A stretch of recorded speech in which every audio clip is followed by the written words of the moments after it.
गोवर्धन झुकी रही है तलेटी, गोवर्धन झुकी रही, गोवर्धन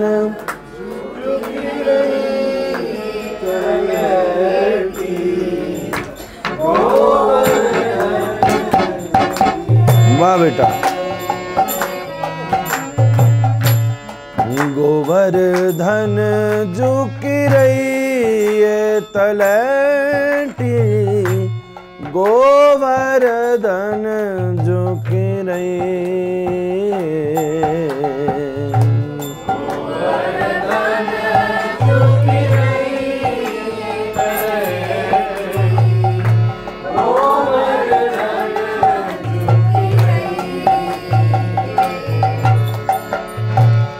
नित उठ मदन गोपाल लाल के,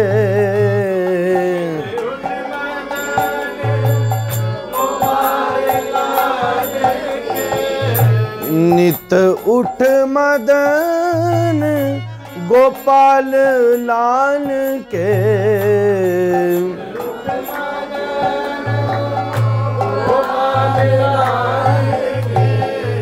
चरण कमल चित लई,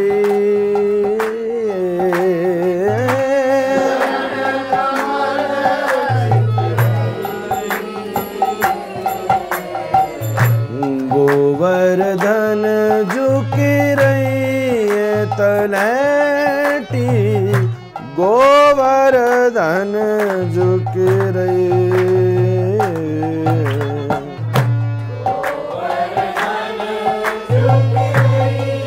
कहाँ जा रहा है?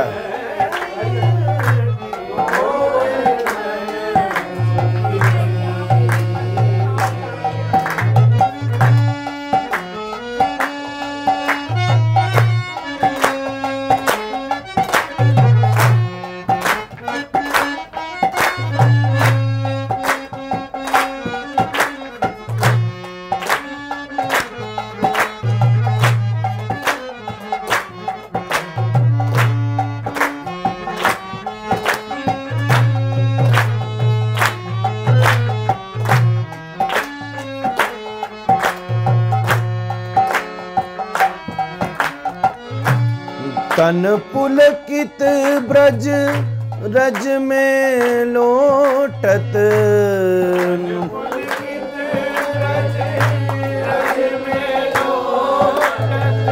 तन पुलकित ब्रज रज में लोटत,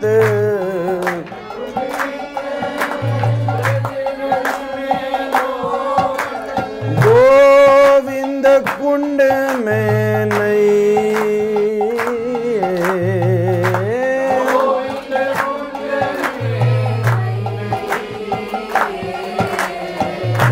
गोवर्धन झुकी रही है तलेटी, गोवर्धन झुकी रही,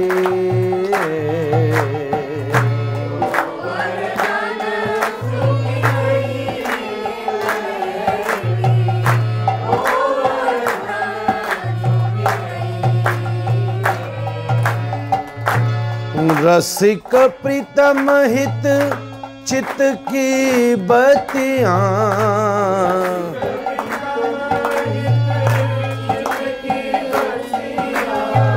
रसिक प्रीतम हित चित की बतियाँ,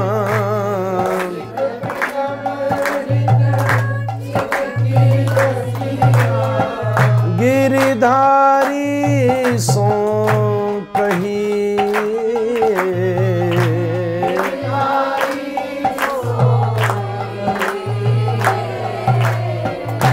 गोवर्धन झुकी रही है तलेटी, गोवर्धन झुकी रही,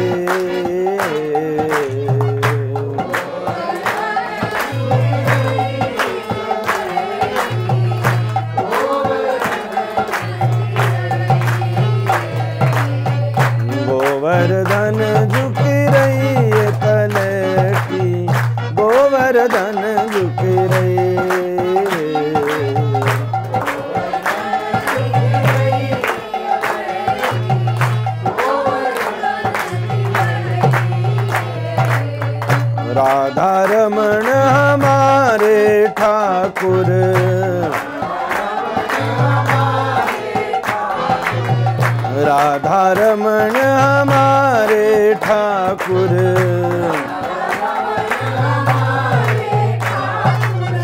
राधा रमण हमारे ठाकुर,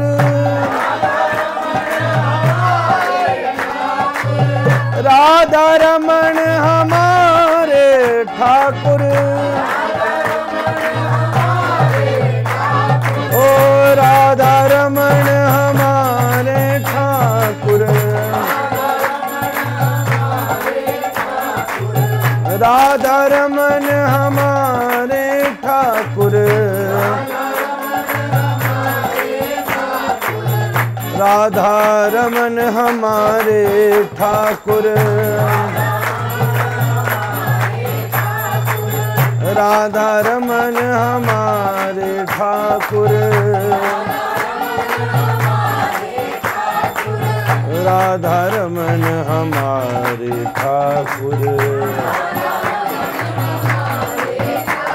ओ राधा रमणा राधा रमणा, राधा रमणा राधा रमणा, राधा रमणा राधा रमणा, ओ राधा रमणा राधा रमणा, ओ राधा रमणा राधा रमणा, ओ राधा रमणा राधा रमणा, जय राधा रमणा राधा रमणा, ओ राधा रमणा राधा रमणा, जय राधा रमणा राधा रमणा, ओ राधा रमणा राधा रमणा, ओ राधा रमणा राधा रमणा, ओ राधा रमणा राधा रमणा, ओ राधा रमण मेरो राधा रमण, मेरो राधा रमण, मेरो राधा रमण, मेरो राधा रमण, मेरो राधा रमण, मेरो राधा रमण, मेरो राधा रमण, ओ मेरो राधा रमण, मेरो राधा रमण, मेरो राधा रमण, मेरो राधा रमण, मेरो राधा रमण, मेरो राधा रमण, मेरो राधा रमण।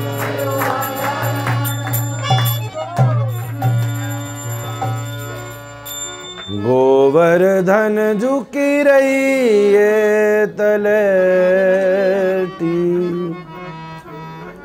गोवर्धन झुकी रही,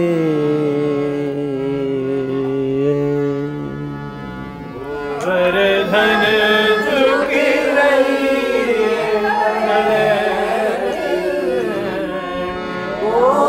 गोवर्धन झुकी रही,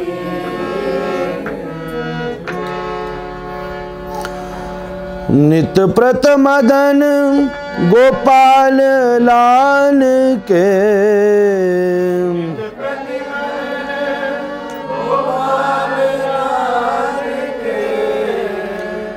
चरण कमल चित लई,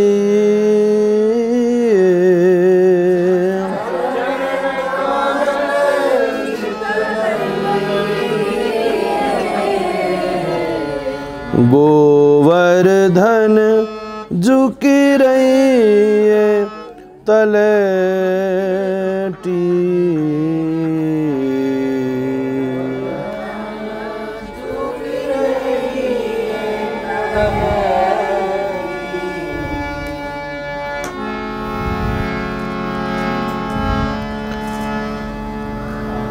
राधा रमण हमारे इष्ट,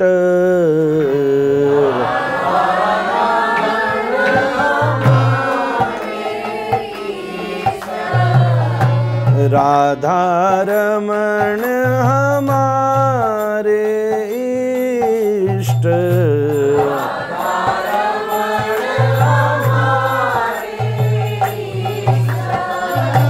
प्रभु कृष्ण चैतन्य भर।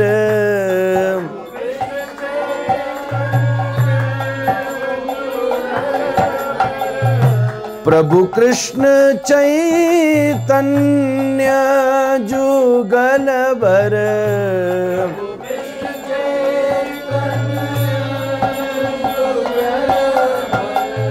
मूरत मधुर महिष्ट।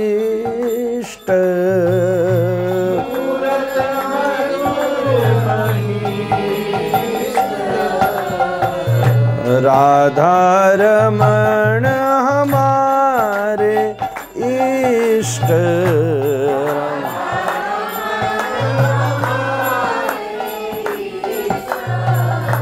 सर्वोपरि है धाम मनोहर।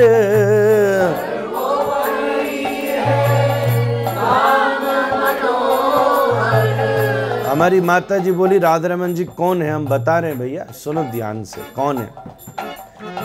हमारे इष्ट हैं महाराज। सर्वोपरि है धाम मनोहर।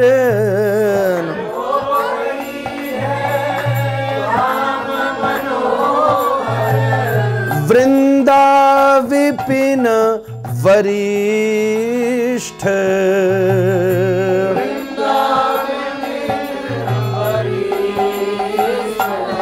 वरिष्ठ का मतलब होता है बड़ा, मुखिया, वरिष्ठ, जैसे घर का वरिष्ठ। वृंदा विपिन मतलब श्री वृंदावन का जो मुखिया है, वरिष्ठ है। और वो कौन है? राधा रमण हमारे इष्ट।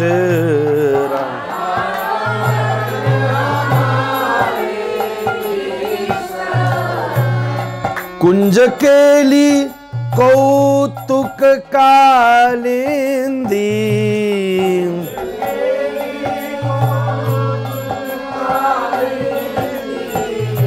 कुंज केली कौतुक कालिंदी।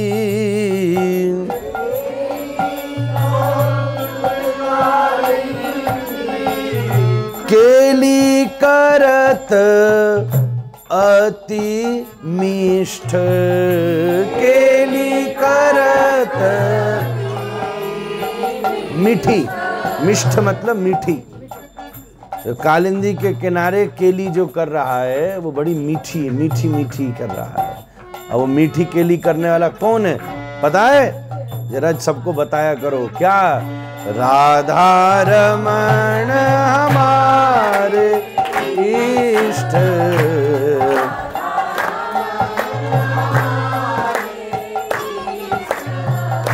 मंद पवन पुलकित पक्षी।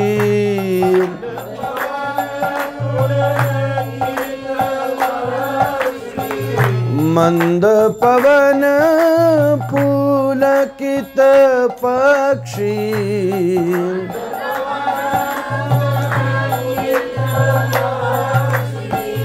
सुख पावत प्रेमाविष्ट।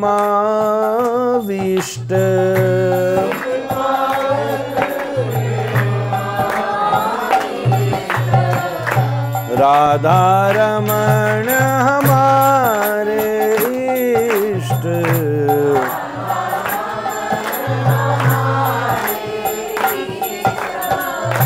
लाल सयुत ललितादि ललित।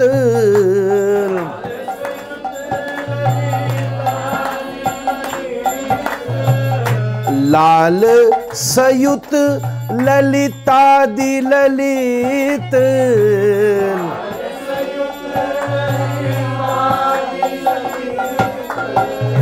अलिल तन लखत रतिनिष्ठ।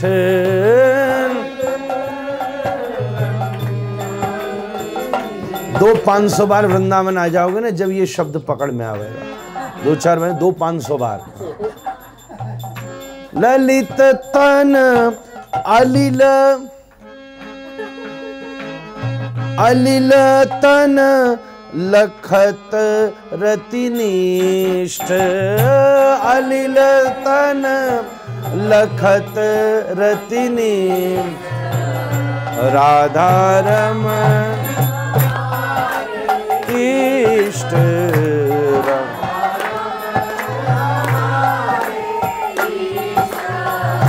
गावत जिनको श्री आचार्य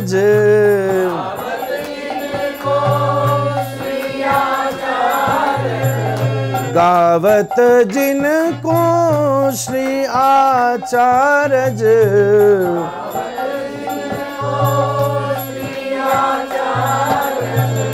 रूप सनातन शिष्ट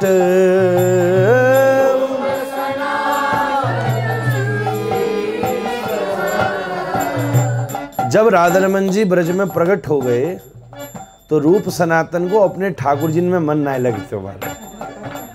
तो गोपाल भट्टी जी जाएगी वहाँ सेवा करते पहले तो मन में भाव आयो कि ठाकुर जी हमारी भी हो हमारी भी हो, और लाल जी है कि प्रकट और ये ऐसा छरिया ठाकुर। इसलिए महाअभिषेक राधा रमन जी का होवे उसकी विधि रूप गोस्वामी करावे। पहली बीड़ी देने कौन आवे? बीरी ले आई रूप मंजरी।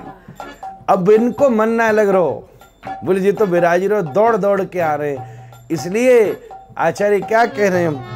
गावत जिनको श्री आचार्य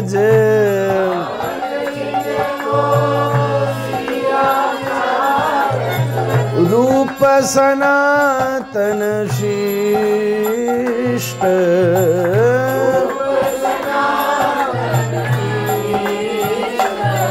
क्यों? राधा रमन हमारे इष्ट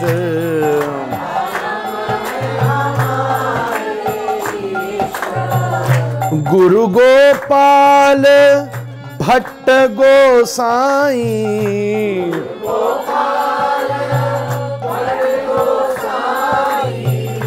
गुरु गोपाल भट्ट गोसाई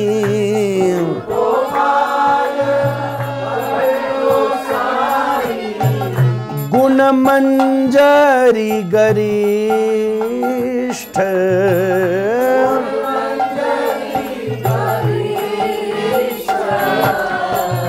राधा रमन हमारे इष्ट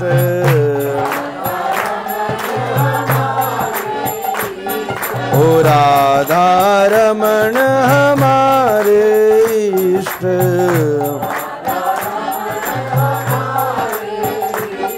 ओ राधा रमन हमारे इष्ट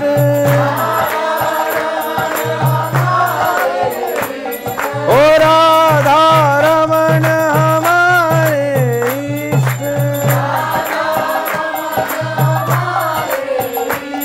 ओ राधा रमन हमारे इष्ट ओ राधा रमन हमारे इष्ट ओ राधा रमन हमारे इष्ट हमारे इष्ट हमारे इष्ट ओ हमारे इष्ट हमारे इष्ट हमारे इष्ट हमारे इष्ट हमारे इष्ट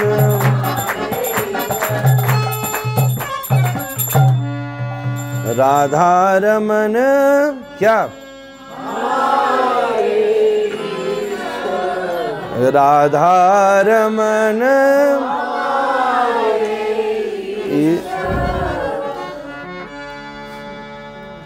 गुरु गोपाल भट्ट गोसाई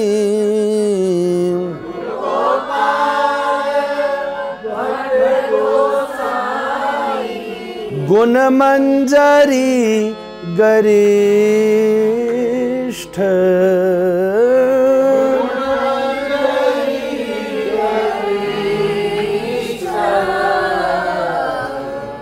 राधा रमन हमारे इष्ट।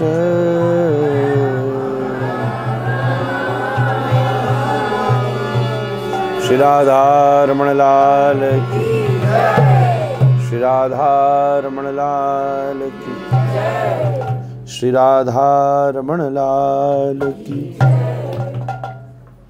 हा नाथ रमण प्रेष्ठ क्वासि क्वासि महाभुज दास्यास्ते कृपणायामे सखे दर्शय सन्निधिं रासोल्लासात् कलितललितं मञ्जुमञ्जीररावं वरहापीडं परिवृततरं गोपकन्याकदम्बै वंशे स्यन्दनमधुरिममदामोदमानं वनान्ते श्रीमद्राधारमणमनसं गोपवेशं नमामि। बड़े महाराज जी ने एक राधा स्तव लिखा था। सिया वृंदा विपिनेश्वर, या वृंदा विपिनेश्वराधर सुधा स्वादैकचिन्ताकुला, या भक्ताग्रहदर्शनैकफलदा माधुर्यमाध्वाश्रया, या गोपी नयनोत्पलार्चिततनु स्नेराननार्थं प्रदा, सा राधा विदधातु चित्तममलं सौख्यं शुभं मे सदा। हरे कृष्ण कृष्ण कृष्ण हरे हरे, हरे राम राम राम हरे। आज विजय जी के निवास पर राधा रमण जी के रूप के सामने पराजित हुए वैष्णवों के बीच ये दिव्य प्रातःकालीन सत्संग गोष्ठी का भाव समारोह किया गया है।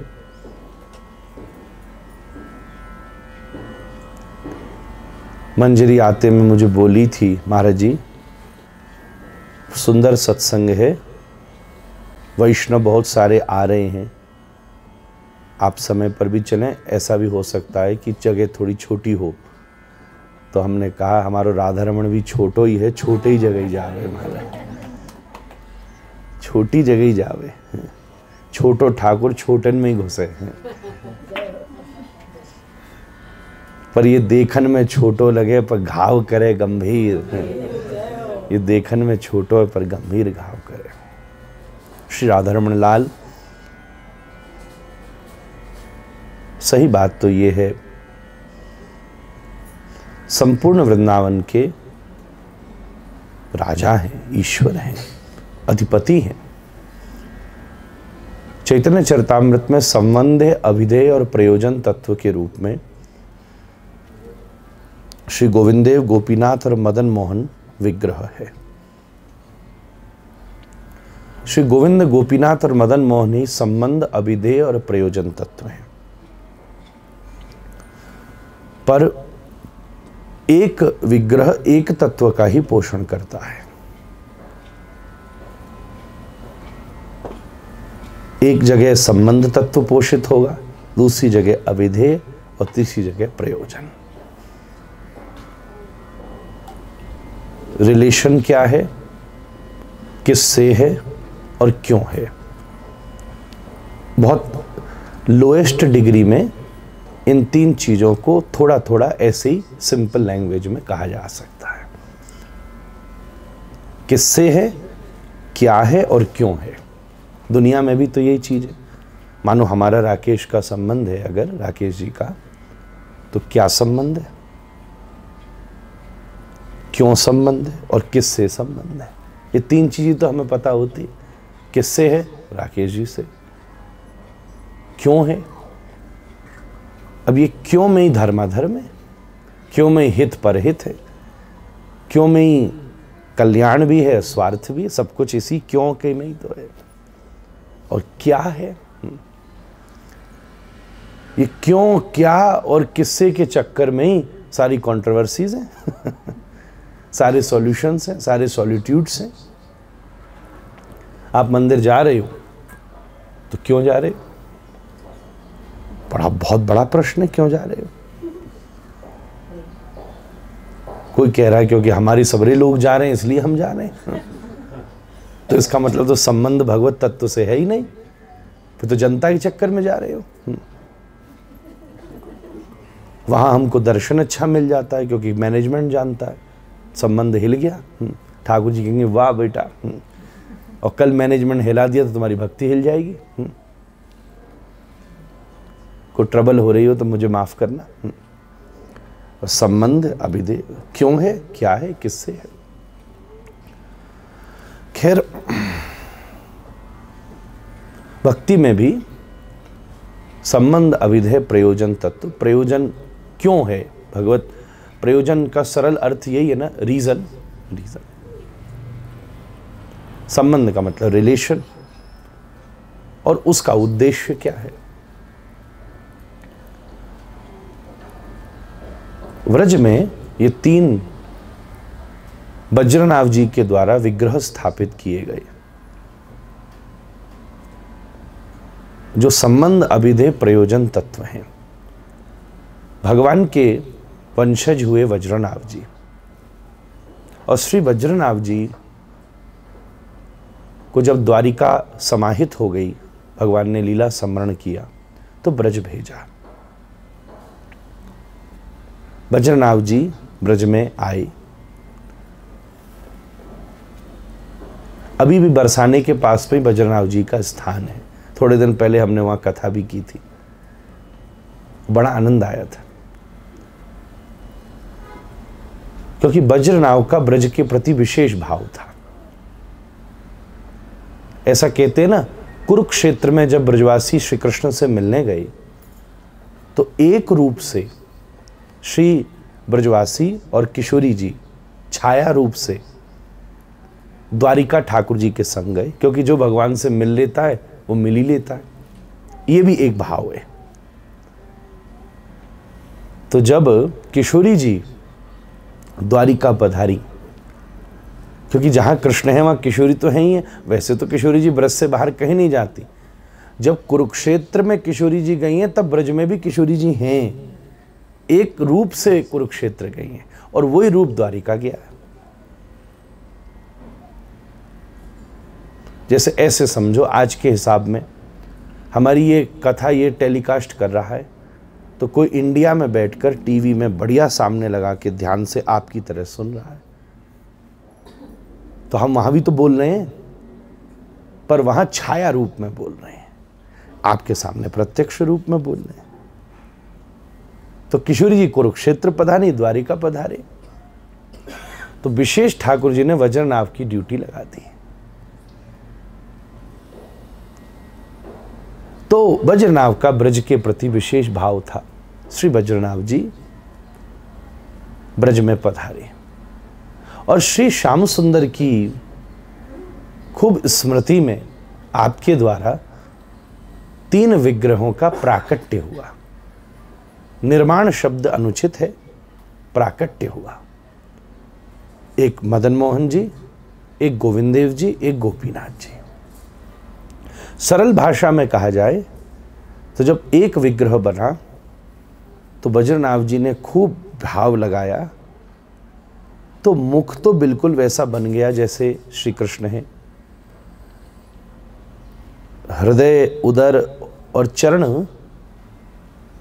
थोड़े 0.1% उसमें कुछ विचार किया जा सकता था। तो अब दूसरा विग्रह बनाया, उसमें ध्यान दिया तो मध्य शरीर बिल्कुल स्पष्ट बन गया। फिर तीसरा विग्रह में ध्यान दिया तो चरण बिल्कुल वैसे ही बन गए। तो ये एक व्रज में यात्रा भी होती है।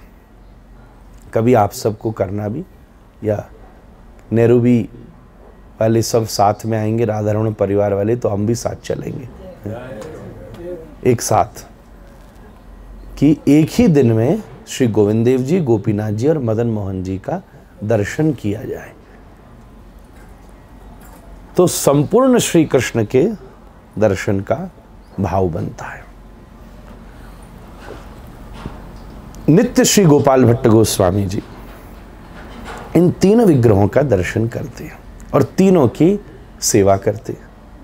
जहां मुख मिलता था वहां मुकुट के रूप में कुछ ले जाते, जहां अंग मिलता था वहां माला के रूप में कुछ ले जाते, जहां चरण मिलते थे वहां चरण नूपुर पुष्प के रूप में कुछ ले जाते, और वो तीनों भाव उनके हृदय में सदा बसे रहते जब भजन करते। और वैसे भी संपूर्ण विश्व ब्रह्मांड के गौड़ियाओं के कविराज ने चैतन्य चरितामृत में कहा है, ये तीन ही इष्ट हो सकते हैं। ध्यान देना, चाहे आप किसी मठ के हो, सोसाइटी के हो, किसी परिवार के हो, it can only be one of these three. Kaviraj ने स्पष्ट कहा है। अर्चा कर सकते हो, पर इन तीन के ही भाव को अर्चा विग्रह में स्थापित करना पड़ेगा। ध्यान देना, अगर यहां कहीं गौड़ीय संप्रदाय के किसी स्थान में रुक्मणी और कृष्ण बैठे हैं अर्चा विग्रह के रूप में, तो ऊपर से अच्छी बात है, पर उनमें उन्हीं मूल तत्व में से किसी एक तत्व का सन्निधान करना पड़ेगा, नहीं तो कनेक्शन कट गया है। ये तीन में से अब ये चीज समझ में आवे तो आवे, नहीं आवे तो जय सिया राम।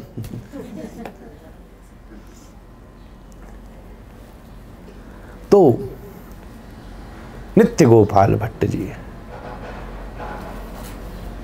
और श्री गोपाल भट्ट जी ही नहीं, षड गोस्वामी पाद ही नहीं, संपूर्ण ब्रज के उस समय सार्वभौम स्वरूप, जैसे जैसे रूप सनातन आदि सब ने ये विग्रह फिर से जब प्राप्त हुए, कथा तो लंबी है, और फिर मंदिर बनाए, तो नित्य ये ब्रज का एक उत्सव बन गया। और तब से एक श्रृंखला भी बन गई ब्रज में, परिषद बना कि नित्य इन सब का दर्शन हो। इसलिए आप अभी भी ब्रज में जाइए तो मंगला आरती का एक पैटर्न है। सबसे पहली मंगला आरती श्याम सुंदर जी की होगी, तो जो वैष्णव है वो वहाँ से मंगला शुरू करेंगे, और सबकी मंगला आरतियों में 20-20, 25-25 मिनट का अंतर होता जाएगा। बिहारी जी तक जब तक लोग पहुँचते थे, जब तक तो इतनी देरी हो जाती थी, इसी चक्कर में बोलो बिहारी जी मंगला ही रहने दो फिर। ये बात है, आप क्रम बनाओ, तो जब तक सब पहुँचते तो बज ही गए, जब बज में 7, 7:30 बज गए तो क्या मंगला बचेगी फिर। ये सिस्टम बना। इसी भाव से शालिग्राम प्रभु को विराजमान करके श्री गोपाल भट्ट गोस्वामी पाद इन तीनों दिव्य स्वरूपों का ध्यान करते, भजन करते, आराधन करते। तब वैशाख शुक्ल पूर्णिमा के दिन ये संबंध, अभिधेय और प्रयोजन तत्व मिल करके, गोविंद गोपीनाथ मदन मोहन मिल करके श्री गोपाल भट्ट जी के यहाँ शालिग्राम जी से श्री राधा रमण लाल के रूप में प्रकट हो गए। इस दृष्टि से राकेश जी, आप चाहे रूपानुग हैं, चाहे आप नित्यानंद परिवार हैं, चाहे आप हरिदास परिवार हैं, चाहे आप श्री बैरागी परंपरा के हैं, चाहे आप गोसाई परंपरा के आचार्य हैं, पर अगर गौड़ियाँ हैं तो संपूर्ण गौड़ियाओं का इष्ट राधा रमण हो सकते हैं महाराज, क्योंकि ये संबंध, अभिधेय और प्रयोजन तत्व के मिश्रित तत्व है। कोई भी परंपरा कब सार्थक होती है? भगवान आते हैं धर्म की स्थापना के लिए, धर्म संस्थापनार्थाय, और पार्षद आते हैं उस धर्म के अभ्यास में संप्रदाय की स्थापना के लिए। धर्म की प्रैक्टिस संप्रदाय के द्वारा ही होती है। जैसे किताब पढ़नी होती है किसी स्कूल में, तो स्कूल है संप्रदाय और किताब है धर्म। ठीक, धर्म की को राइट करेंगे श्री कृष्ण और इंस्टीट्यूशन बनेगा संप्रदाय। ठीक, पद्म पुराण ने कहा कि पार्षद आकर के संप्रदाय की स्थापना करते हैं, पर कौन सी संप्रदाय या परंपरा प्रमाणित होती है? जिस परंपरा में स्वयं भगवान प्रकट होते हैं। जैसे श्री स्वामी हरिदास जी के यहाँ उनकी परंपरा भावना को स्वीकार करके श्री बांके बिहारी लाल प्रकट हो गए। श्री हरिवंश महाप्रभु की परंपरा की प्रीति को स्वीकार करके श्री राधा वल्लभ लाल प्रकट हो गए।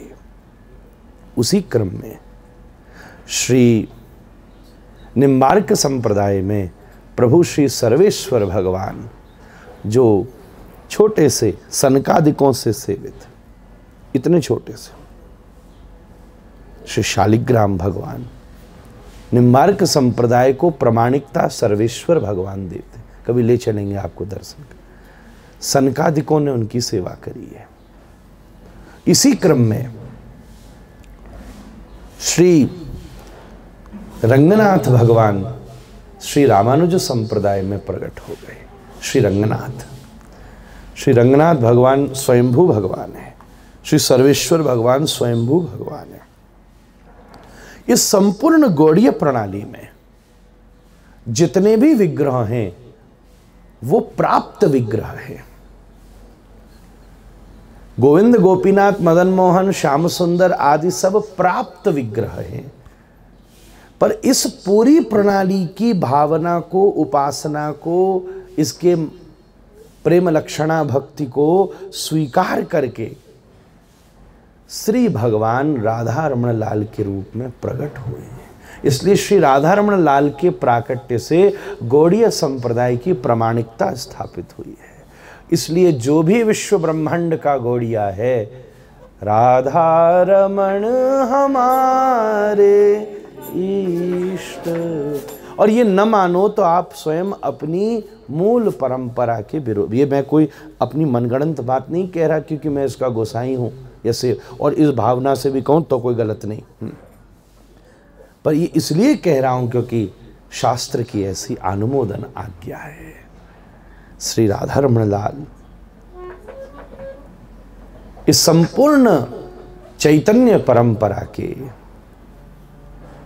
स्वरूप है महाराज। श्री चैतन्य महाप्रभु स्वयं भगवत स्वरूप के रूप में गौड़ियाओं में प्रकट हुए हैं, और फिर राधा रमण लाल जी का उसमें प्राकट्य है। ये तो राधा रमण जी की प्रमुखता है। अब ये इतने सुंदर क्यों है, इसका भी एक रहस्य है। हर चीज सुंदरम अति सुंदरम, राधा रमण अति सुंदर। ये सुंदर क्यों है? ऐसा कहा जाता है मंजरी जी कि जो सर्वेश्वर भगवान है वो सनकादिकों के सेवाये थे। जो श्री रंगनाथ भगवान है वो स्वयं रघुनाथ के सेवाये थे। भगवान श्री राम रंगनाथ भगवान की सेवा करते थे। फिर वो विभीषण को उन्होंने सेवा दे दी। कथा तो लंबी है। ऐसे ही श्री बांके बिहारी लाल श्री ललिता सखी के सेवाये थे। जो ललिता सखी अपनी कुंज में ठाकुर जी की सेवा करे, इसलिए श्री ललिता सखी के परम अवतार श्री स्वामी हरिदास जी हैं। श्री राधा वल्लभ लाल भोलेनाथ के, ऐसी वहाँ की परंपरा कहती है कि जब भोलेनाथ ठाकुर जी की सेवा करते हैं तो राधा वल्लभ लाल के रूप में करते हैं। तो इसलिए वहाँ भोलेनाथ के लिए बड़े, हर बधाई उत्सव में भोलेनाथ का पद जरूर है। जब होली होती है तो जोगी रंग भी ना आया, अच्छा श्रृंगीनाद बजाया। हाँ, जोगी छवि बाबरो डोले, राधे राधे राधे बोले। ये भाव है, ये राधा वल्लभ का ही पद है समाज का।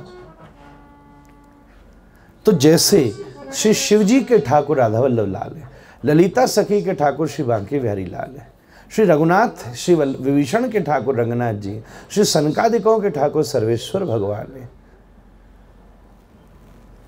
एकांत में बैठा हूं, नित्य श्री किशोरी जी जिस स्वरूप की सेवा करती है वो श्री राधा रमण लाल। इसलिए इस नाम में वर्ब है, नाउन नहीं है। Raman is verb, is not noun. English grammar में भी, इंग्लिश ग्रामर सबको आती है इसलिए वो बोल रहा, संस्कृत में बोलूं तो कठिन हो जाएगा। रमण मीन्स रोमिंग अराउंड। तो राधा जी के साथ जो रोम अराउंड करता है, जैसे ये हमारे साथ रोम अराउंड करते, तो अब पूछोगे वो किसके ठाकुर हैं? अरे माता जी के। ये किसके ठाकुर हैं? महाराज जी के। तो ये किसको ठाकुर है? बोले राधा रानी को है, इसलिए राधा रमण। किशोरी जी अपने जिस नितांत भाव में बैठकर जिस श्री कृष्ण की रूप माधुरी का चिंतन करती हैं, वो जो स्वरूप है,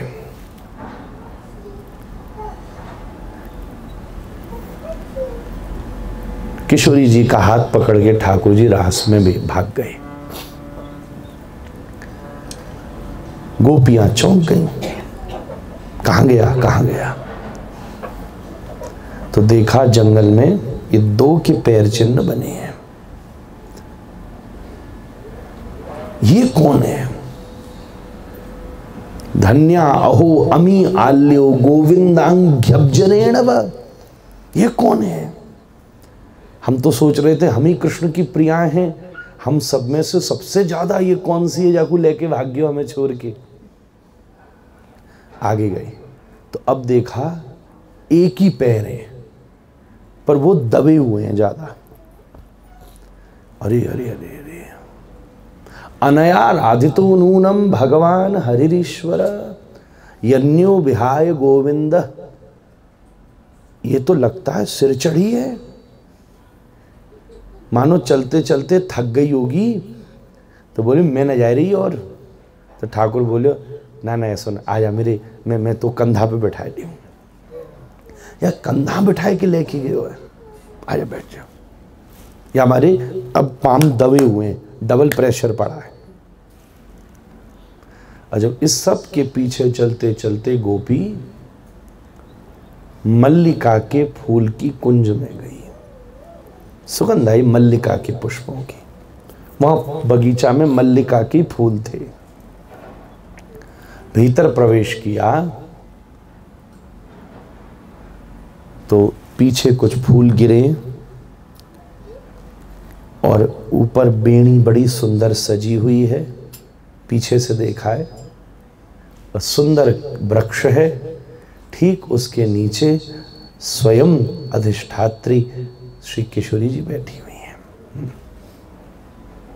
सब गोपियां आई हैं और उस समय श्री किशोरी जी आंख को बंद करके बड़े प्रेम से, हा नाथ रमण प्रेष्ठ क्वासी क्वासी महाभुज दास्यास्ते कृपणाया में सखे दर्शय सन्निधि। ठाकुर जी को पुकार रही है स्मृति करके, ऐसे बुला रही है। उसी जगह को डोल कहा जाता है, वही जगह डोल है। लीला सदा नित्य होती है, इसलिए ठीक लगभग 500 वर्ष पूर्व उसी डोल क्षेत्र में गोसाई श्री गोपाल भट्ट जी उसी वृक्ष के नीचे इसी मंत्र की उपासना करते हुए विराजमान हुए। उज्ज्वल नीलमणि में एक लक्षण है जिसको बोलते हैं स्वसंवित दशा। थोड़ा समझने वाली बात है। स्वसंवित दशा का अर्थ होता है जैसे ग्वाला दूध लाया, दूध माँ ने रिसीव किया तो उसने उसको पहले पका के सिद्ध किया। फिर उसके बाद जब तुम्हारी पत्नी के हाथ में आया तो उसने उसमें और चीनी और मेवा डाल दी और वो सिद्ध हो गया। जब श्री किशोरी जी श्री कृष्ण के किसी भी भाव का आस्वादन करती हैं, वो संयोग वाला हो चाहे वियोग वाला हो, पर किशोरी जी उस भाव को आस्वादन करके तुरंत सखियों में वितरण कर देती हैं।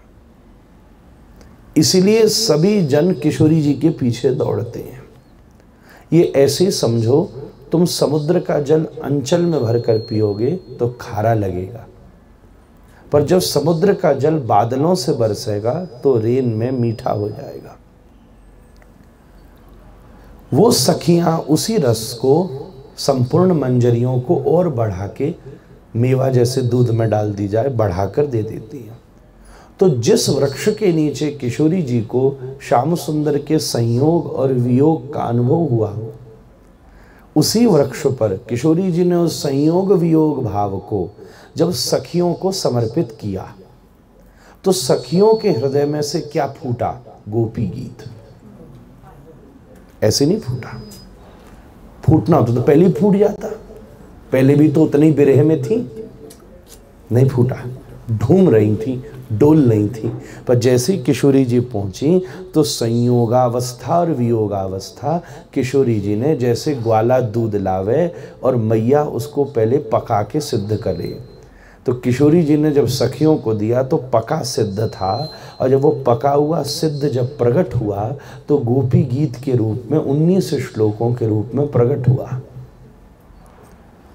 अब जब जैसे वही दूध गृहिणी के हाथ में लगे और गृहिणी उसमें मेवा केसर सब मिला के फिर तुम्हारे सामने परोसे, तो जब वो संयोग वियोग का भाव किशोरी जी से सखियों को मिला तो गोपी गीत के रूप में प्रकट हुआ, और सखियों से जब मंजरियों को मिला उसमें घूमते घूमते जब वो अनंग मंजरी और गुण मंजरी, ये भाव दो भागों में विभक्त हुआ। संयोगावस्था का भाव अनंग मंजरी में समाहित हुआ और वियोगावस्था का भाव गुण मंजरी में समाहित हुआ, और अनंग मंजरी और गुण मंजरी दोनों एक तत्व में समाहित हुई, और जब एक तत्व में समाहित होकर श्री गोपाल भट्ट के रूप में प्रकट हुई, और श्री गोपाल भट्ट जब उसी स्थान पर पहुंचकर माला उठाकर फेरना शुरू किया तो वो जो किशोरी जी का भाव उछल के सखियों में आया था और सखियों के मुख से गोपी गीत बनकर प्रकट हुआ था, वही भाव फिर से और उछलकर मेवा बादाम पिस्ता मिलकर के जब मंजरी के पास आया, और जब गुण मंजरी अनंग मंजरी संयुक्त भाव सिद्ध श्री गोपाल भट्ट जी के हृदय से जब उसका प्राकट्य हुआ, तब वो गीत के रूप में नहीं, स्वरूप श्री राधा रमण जी के रूप में प्रकट हुआ। इसलिए ये श्री किशोरी जी के नित्य ठाकुर हैं, इसलिए राधा रमण हैं, जिनके साथ ठाकुर किशोरी जी डोलती हैं, इसलिए इतने सुंदर हैं। चांद सा सलोना लटें घुंघराली हैं, चांद सा सलो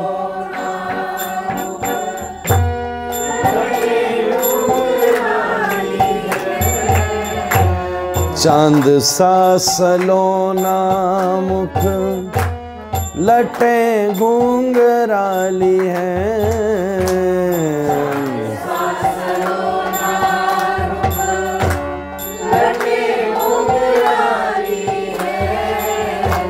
भौए हैं कटीरी आंखें तिरछी कटारी है, भौए हैं कटीरी आंखें तिरछी कटारी है, मेरो यहाँ पे अटक गयो मन हायरी मेरो या पे अटक गयो मन। या को नाम है, नाम है राधा रमन। हरी मेरो या पे अटक गयो मन।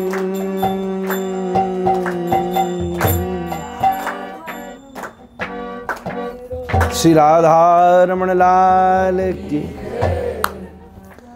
ये तो हमने थोड़ी अति गंभीर विषय छिड़ गया, पर सही है, इसका भी अपना आनंद है। कभी कभी कथा ऐसी सुननी चाहिए जो समझ में ना आवे, तब अपने कम से कम अपनी समझ में आ जाती है। कथा न समझ में आवे पर अपनी समझ तो समझ में आ ही जाती है कि अभी अपन कितने हैं। श्री राधा रमण लाल। ठीक है, कोई अब मेरा मन हुआ व्याख्या गुण तो हम करते ही रहते हैं।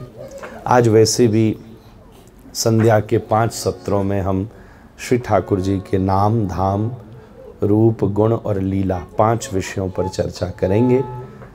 पहली आगाज नाम से ही होगा प्रभु जी के घर पर, क्योंकि नाम प्रारंभ है और नाम से लीला तक प्रवेश होता है।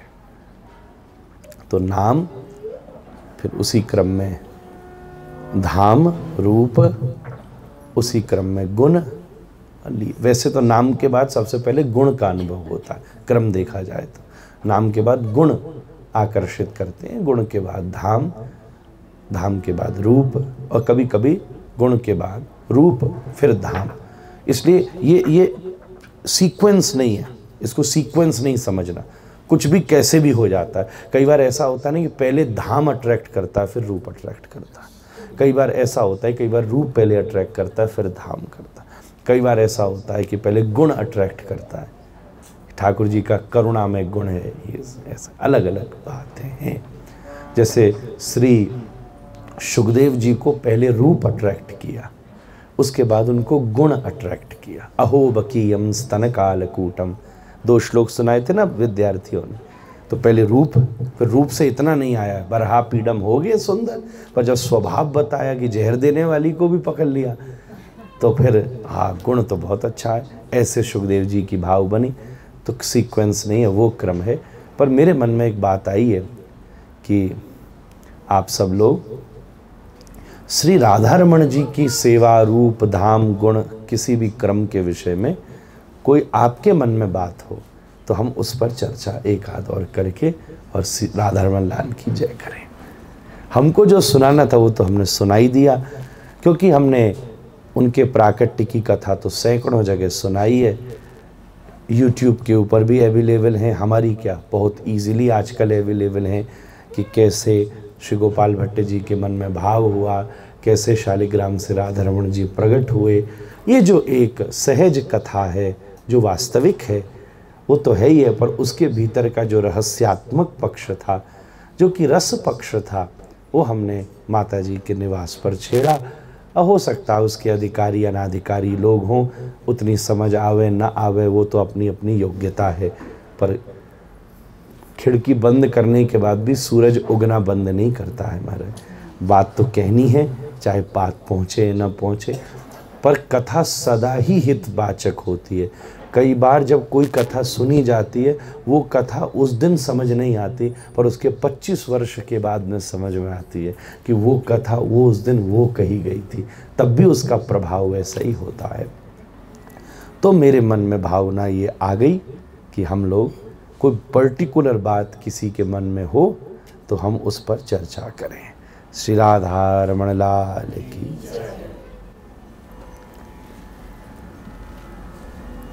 Anybody wants to ask Maharaji any jigyasa about Radharaman ji? And I want to just clarify, it should be for Radharaman ji only. महाराज जी निकुंजीय रस, एकांतिक रस आपने वितरित किया है, बहुत बहुत सुंदर। मधुरूपा जी आप कुछ कहना चाहेंगे?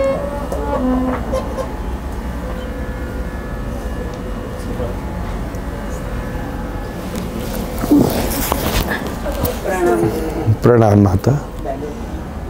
अच्छा, आपने जो कहा कि सारे गौड़ियों के इष्ट तो राधा रमन जी है, तो जैसे हम तो राधा रमन परिवार से ही हैं, प्रभुपाद को फॉलो करते हैं, तो हमारे सबके घरों में जो विग्रह है सबके अलग अलग नाम है, कोई राधा गोविंद, कोई राधा मदन, तो हम सब उनको राधा रमन ही समझ के राधा रमन के गीत गुणगान भजन गा सकते हैं उनके सामने? क्यों नहीं गा सकते?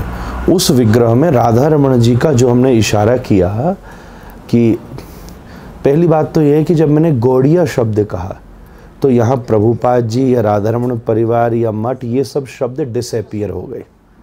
पहले इस बात को समझिए, गौड़िया का मतलब तो सब कुछ होता है। गौड़िया वो प्रत्येक व्यक्ति है जो चैतन्य महाप्रभु को मानता है। कोई जरूरी नहीं तिलक भी ये लगाता हो या नहीं, तिलक यूं लगाता हो पर निताई गौर हरि बोल बोलता हो, बिकॉज गौड़िया किसी संप्रदाय का नाम नहीं है, ये लोकेशन का नाम है। टेक्निकली गौड़ देश में जो भक्ति की परंपरा शुरू हुई उसको गौड़िया कहते हैं। गौड़ देश ये तो विशुद्ध चैतन्य मार्ग है जहाँ भगवान ने अनर्पित चरी भक्ति समर्पित की है।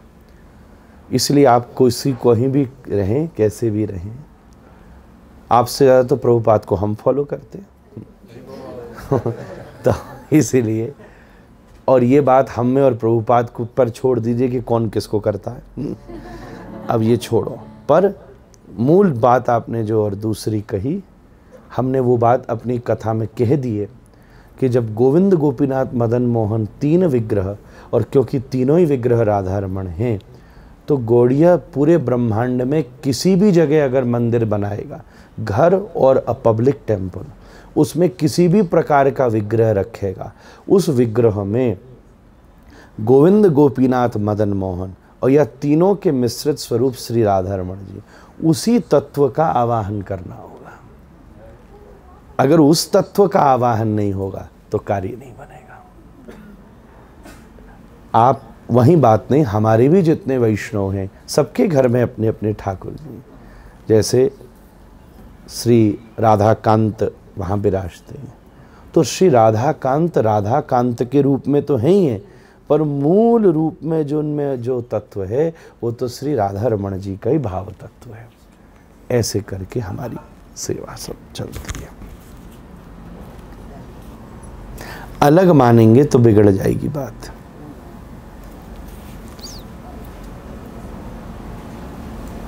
Anyone else? कोई जिज्ञासा हो किसी की?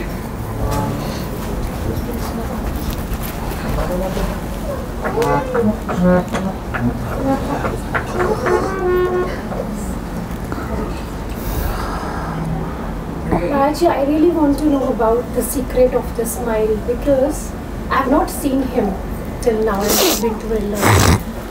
But still, in every picture which I receive on Instagram or maybe WhatsApp status, I see the different smile every time. Is it really true? I mean, sometimes they're smiling more, the teeth is visible more, or sometimes it's less. Definitely आपको क्या लगता है कि true नहीं होगा? Yeah, it is true, but विश्वास नहीं होता जब तक देखेंगे। आओ फिर देखिए, आ मंजरी दिखाए इनको।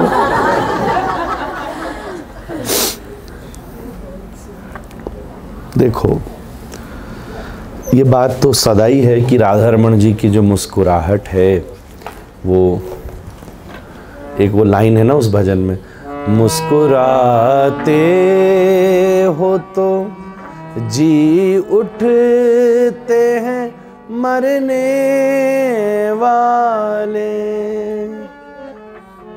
मुस्कुराहट ही तेरी, मुस्कुराहट ही तेरी करती जीते जी मरण, पाग टेढ़ी सीधरे। तो राधा रमण जी की मुस्कुराहट का अट्रैक्शन तो है ही है। मैं अपने मन की बात कहूँ कि ठाकुर जी इतने क्यों मुस्कुराए, वैसे तो कृष्ण सदा मुस्कुराते, सदा प्रसन्न राघव, सदा प्रसन्न माधव, इसमें कोई प्रॉब्लम नहीं होनी चाहिए कि कोई ऑलवेज मुस्कुरा रहा है। जब दुनिया को इसमें प्रॉब्लम नहीं होती कि हम दिन भर रोते रहते तो इसमें कोई प्रॉब्लम नहीं होनी चाहिए कि सामने वाला दिन भर क्यों मुस्कुराता है। हम भी तो अलग अलग टाइप से रोना ढूंढते हैं। कभी कैसे रो, कभी फालतू में कुछ है ही नहीं इसलिए रोएगा कि आज मुझे समझ नहीं आ रहा है कि मैं क्या करूं, क्यों रोऊं। तो हमारी भी रीजनलेस सैडनेस है। ऐसे ही without any reason Shri Krishna always smiling है। सही बात तो ये कि जैसे हमारे होठ यूं बंद होते हैं ना, श्री कृष्ण के होठ ही ऐसे बंद होते हैं। ओरिजिनल पोस्चर है। पर एक मैं विशेष बात आपसे कहूँ, राधारमण लाल जी सभी जगह श्री कृष्ण मुस्कुरा रहे हैं, पर इनकी मुस्कुराहट में डिफरेंस पता है क्यों है? क्योंकि दुनिया में जितने मंदिर हैं वहाँ जहाँ श्री कृष्ण हैं तो बगल में राधा रानी खड़ी है, पर राधा रानी दुनिया को देख रही है। तो श्री कृष्ण सब जगह दुनिया को देख के मुस्कुरा रहे हैं, पर राधा रमण जी में श्री राधा रानी घूंघट करके राधा रमण जी को देख रही हैं। इसलिए जब किशोरी जी देखती हैं तो कृष्ण ज़्यादा मुस्कुरा जाते हैं। आप पूरी फोटो देखो तो राधा रानी बगल में गादी सेवा के रूप में घूंघट आंचल करके और ठाकुर जी को ताड़ रही हैं। अब जैसे प्रेम हो वो ताड़े तो अपने आप मुस्कुराहट ज़्यादा बढ़ी जा रहा है। ठीक है, ऐसा भाव है।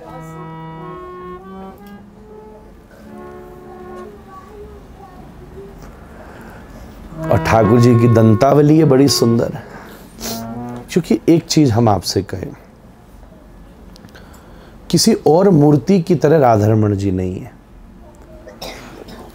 जब भी कहीं कोई विग्रह है, निश्चित रूप से विग्रह भगवान का ही स्वरूप होता है, अर्चा विग्रह होता है, पर किसी भी विग्रह को अर्चा विग्रह बनाया जाता है। जब वो जयपुर के बाजार में होता है तब उसमें कुछ नहीं होता। तो ध्यान रखना, हम लोग मूर्ति पूजक नहीं है। बहुत सारे लोग हैं ना जो हम लोगों को बोलते हैं, कुछ संप्रदाय वाले, कुछ पंथ वाले, कुछ समाज वाले, ये लोग तो मूर्ति पूजक हैं। ना ना ना, सनातन धर्मी वैदिक धर्मी मूर्ति पूजक नहीं है, हम लोग देव पूजक हैं।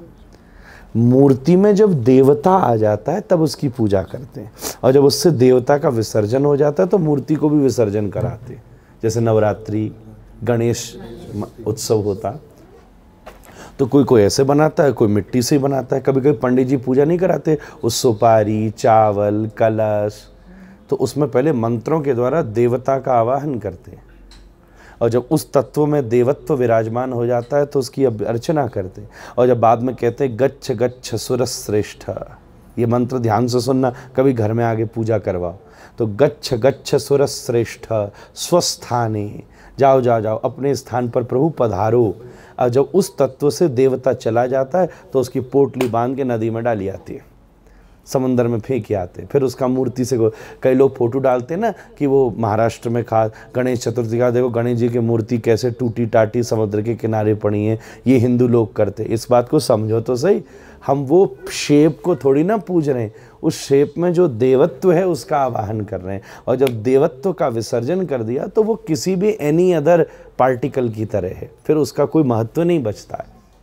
ये बात समझने योग्य है। तो इसीलिए देवत्व का उसमें सन्निधान होता है। तो दुनिया में जितने भी विग्रह हैं वो सबसे पहले मूर्ति की तरह बने और फिर उसमें देवत्व का सन्निधान हुआ है। पर इनको हम बोलते हैं श्री राधा रमण देव, क्योंकि ये किसी मूर्ति में देवत्व का सन्निधान नहीं हुआ है, स्वयं देवता ही इस रूप में प्रकट हुआ है। ये निर्माण, इसमें कलाकार की कल्पना नहीं है। जैसे हम चूज करते हैं ना, I want white Krishna, I want black Krishna, small Krishna, bigger Krishna करते ना। यहां ये मसला नहीं है महाराज। हम तो ये बात खुल के कहते हैं, 99.9 नहीं 100% जैसे श्री कृष्ण दिखते हैं ऐसे राधा रमण जी हैं एग्जैक्टली, क्योंकि ये इमिटेट नहीं किया गया। जैसे राकेश प्रभु मंजरी जी ने सेवा करके हमारे बड़े महाराज जी का विग्रह बनवाया हमारे आश्रम में अमृतसर में, आप कभी आएंगे देखना। जैसे श्रील प्रभुपाद जी की मूर्ति भी होती है मंदिरों में, कितनी लाइवली लगती है। बट फिर भी हम उसको 99% तक ठीक कह सकते हैं। हमने जैसे अपने बड़े महाराज को देखा, बिल्कुल वैसे ही लगता है, ऐसे ही कि हूबहू बैठे हो। फिर भी कुछ चीज़ें साइड से, पीछे से तो वैसी नहीं करी जा सकती। हमारे पिताजी महाराज को हम देखें तो एटलीस्ट हाइट तो नहीं मैच कर सकती, वैसा तो नहीं मैच कर सकता। उसी प्रकार से जब कोई भी अन्य मूर्ति का निर्माण होता है तो 100% तो मैच नहीं हो सकता। आपकी भावना और कलाकार की कल्पना, ये दो चीज़ें उसमें आएंगी। तो भगवान जब जीव के सामने प्रकट होते तो जीव की भावना के अनुसार प्रकट होते। जैसे कंस के यहाँ जब श्री कृष्ण जा रहे हैं तो जिसकी जैसी भावना है वैसे उसको कृष्ण दिख रहे हैं। कोई कह रहा ब्रजवासी हैं, कोई कह रहा मेरे रिश्तेदार हैं, कोई कह रहा देवकी के लड़का है, कंस कह रहा है मेरी मौत है। मृत्युर्भोजपते, भागवत जी का श्लोक है, मृत्युर्भोजपते। भोजपति उस समय जो राजा कंस बैठा उसको कृष्ण में अपना काल दिख रहा है। उस समय जो मल्ला नाम अशनिम, जो उस समय रेसलर्स हैं, उनको लग रहा है कि बहुत बड़ा कोई पहलवान आया है मेरे सामने। पूरी भागवत जी में एक बिंदु ऐसा है, पता है गोपी गीत की महिमा क्यों है? सब वैष्णवों को कहा जाता है ना गोपी गीत बोलो, गोपी गीत बोलो, चाहे किसी भी संप्रदाय का इस समय क्यों नहीं है, पर कृष्ण भक्ति में गोपी गीत की महिमा है ही है। साउथ से लेके नॉर्थ कहीं भी चले जाओ। उसका रीज़न क्या है? ऐसा नहीं है कि कोई गोपी गीत में कोई एक्सक्लूसिव बात कह दी गई है। जो गोपी गीत का मीनिंग पढ़ो तो आपको वो मीनिंग भागवत जी में बहुत जगह मिल जाएगा। इवन और गोपियों के गीतों में भी मिल जाएगा, वेणु गीत में मिल जाएगा, युगल गीत में मिल जाएगा। पर गोपी गीत की महिमा राकेश जी इसलिए है कि जैसे ही गोपी गीत गाया तो साक्षान मनमथ मनमथा, मतलब गोपी गीत सुनते ही कृष्ण वैसे प्रकट हुए जैसे कृष्ण हैं। साक्षान, यहाँ इन्वर्टेड कॉमास में सुखदेव जी ने कहा है साक्षान, mean it is not that how one sees him, he has appeared how he actually is, साक्षान। क्योंकि सौनक जी ने सूत जी से पूछा था कि मुझे तो अब वो चीज सुनाओ जिसमें, नैमिषारण्य में भागवत जी की भूमिका देखो, मैं तो हमने बहुत कुछ कथाएं सुन ली, सारे पुराण सुन लिए, सब सुन लिए, पर कृष्ण प्राप्ति करम शाश्वत साधनम तद्वदाधुना। सौनक जी का प्रश्न है कि मुझे शाश्वत बिल्कुल जैसे हैं वो 99.9 भी नहीं 100% जैसे हैं वैसे कृष्ण मिलने चाहिए। तो सूत जी बोले फिर तो भागवत जी सुन, भागवत जी सुननी पड़ेगी। तो जब भागवत जी सुनी तो क्यों सुनाई? भागवत की महिमा और पुराणों में इतनी है भी क्यों? तो एकमात्र भागवत पुराण ऐसा है जिसमें परमात्मा जैसा है वैसा प्रकट हुआ है। ये गोपी गीत सुनते ही साक्षान मनमथा, एज इट इज, जैसे आप सब प्रभुपाद जी की बुक देते हो ना, ये गीता एज इट इज, हालांकि उसमें ट्रांसलेशन है, पर्पट है, एक्सप्लेन किया गया है। एज इट इज तो संस्कृत में ही मिल सकती है, उसके लिए संस्कृत लैंग्वेज सीखनी पड़ेगी, क्योंकि शब्द जब भाषा बदलेगी तो थोड़ा बहुत तो शब्द ढूंढना ही पड़ेगा। जैसे फॉर एग्जाम्पल एक आपको शब्द बताऊं, देवता के लिए ट्रांसलेशन मिलता है डेमी गॉड, पर डेमी गॉड की एक्सप्लेनेशन और देवता की एक्सप्लेनेशन में जमीन आसमान का अंतर है। डेमी गॉड क्रिश्चियन माइथोलॉजी का वर्ड है, a person who is like God but not the God. एक एग्जाम्पल दे रहा हूं, बट ये कोई रॉन्ग नहीं है, क्योंकि भाषा में शब्द ही नहीं है तो क्या करोगे? जब किसी लैंग्वेज में कोई वर्ड ही नहीं है तो उसके क्लोजेस्ट मैचिंग वर्ड का ही तो चुनाव करना पड़ेगा। अब कल हमारी इंग्लिश में टॉक चल रही थी, कितना माथो खराब है, वो खोपड़ी दुख रही है। रज को डस्ट बोलते हैं। हाँ सही है। अब जैसे बोले रज, राकेश जी बोले रज और उसको डस्ट, तो डस्ट तो नेगेटिव वर्ड है और रज सबसे सुंदर शब्द है। पर अब क्या करें, ये तो प्रभुपाद जी की कृपा है, क्या करें जब शब्द ही नहीं है तो क्या करें? या तो पूरा आइडियोलॉजी पहले भाषा सिखाई जाए, और ऐसा होता ही था। हमारा एक परिचित व्यक्ति है, वो रशिया पढ़ने गया, तो हमने कहा वहाँ अंग्रेजी में पढ़ाते हैं? बोले नहीं महाराज, 4 साल डॉक्टरी का कोर्स है, उसमें 1 साल पहले रशियन सिखाई जाती है, फिर 3 साल मेडिकल साइंस। चाइना में जाओ तो पहले 1 साल भाषा सिखाई जाएगी, फिर विषय सिखाया जाएगा। अब थोड़ा हम भारतीयों में एक दोष है, पहले भाषा सिखाएंगे तो कहेंगे कितना गमार स्कूल है, ये मुश्किल है, हाँ? ये मुश्किल है। एकमात्र भारत ऐसी चीज है जहां न धर्म न शिक्षा न कोई वस्तु उसकी अपनी भाषा में सिखाई जाती है। कितना बड़ा दुर्भाग्य है ये, कितना बड़ा दुर्भाग्य, क्योंकि भाषा कल्चर को कैरी करती है। जैसे और बहुत कंट्रोवर्शियल वर्ड है, हम इसको बोलेंगे, डालेगा नहीं, पर जैसे गोपी, गोपी का क्या अंग्रेजी में ट्रांसलेशन करोगे, क्या करोगे? सखी का क्या ट्रांसलेशन? और जो कई लोगों ने ट्राई किया उसमें ऐसा बेड़ा गर्क किया कि बोलने में भी शर्म आ रही।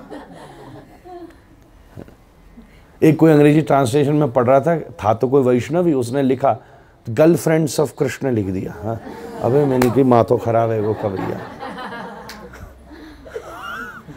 है कि नहीं? गड़बड़। अब पर ये कोई मिस्टेक नहीं है, क्योंकि अब लैंग्वेज का लिमिटेशन है, हम क्या करेंगे? तो अगर एक्चुअल में एज इट इज शब्द का विचार करना हो तो पहले संस्कृत पढ़नी पड़ेगी। अगर आप ठीक से संस्कृत पढ़ोगे तभी कोई चीज एज इट इज कर सकते हो, नहीं तो कर ही नहीं सकते। और संस्कृत पढ़ने तो पहले तो 5 साल माथो मारो, हाँ? तब तो संस्कृत आवेगी। तो हमें भी किसी भी चीज से पहले इंस्पायर होना। आप इसके लिए लेजी मत हो जाइए कि हमको एज इट इज इंग्लिश में मिल गया तो we should not learn Sanskrit. No, that's wrong. You have read something in English, so you got the inspiration, now you should try to learn the language.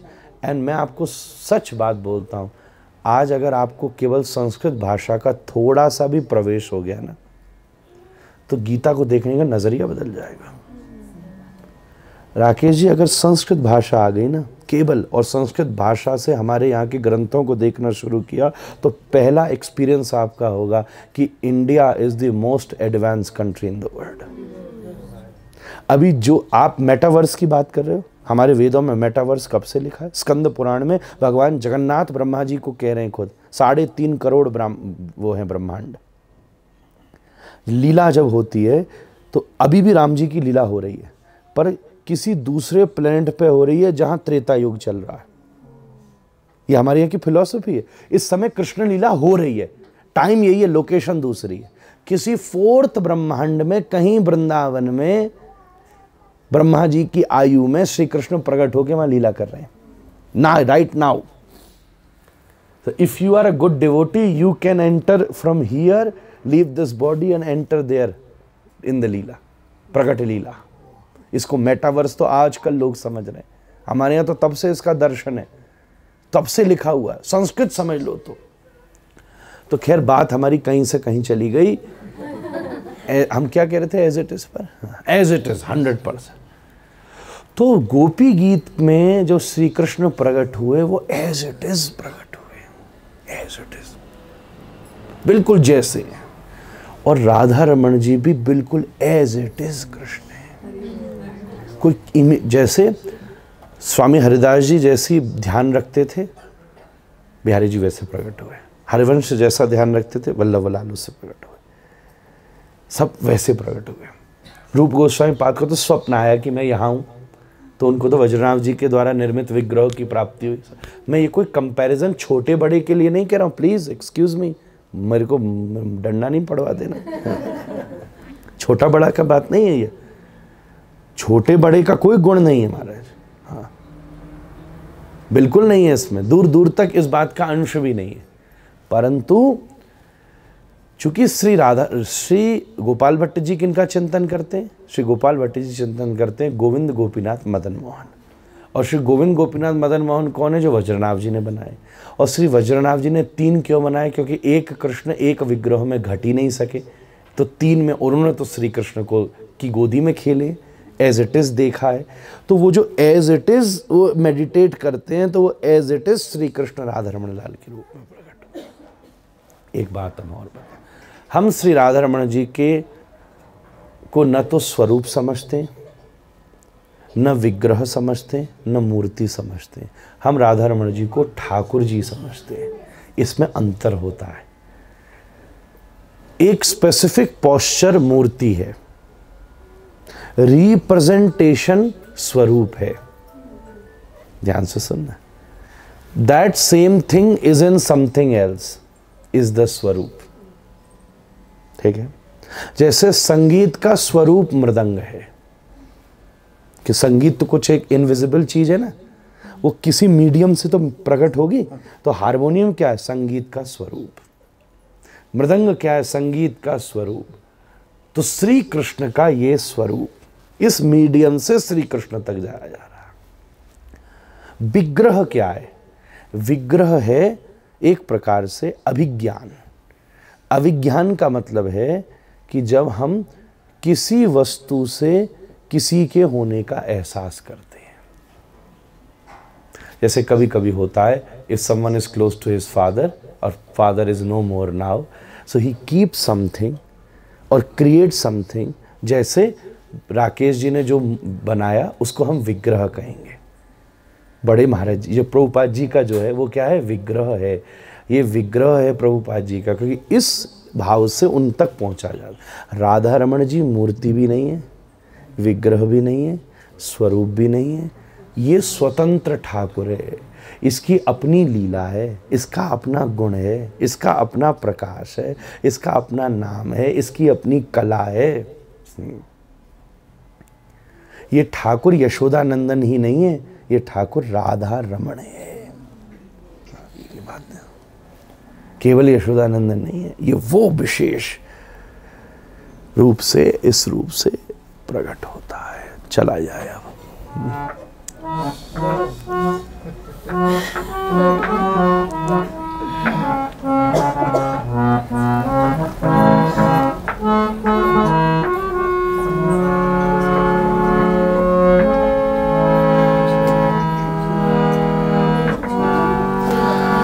अब एक नया भजन दिवेश ने निकाला है, वही गा के फिर आज की सभा को हम विश्राम। तू गा। माइक है, ये लगा लो। तू का माथा दुख रहा। सदा हमको प्यारे रहे, हम उन्हीं के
चित चोर मेरो राधा रमण चित चोर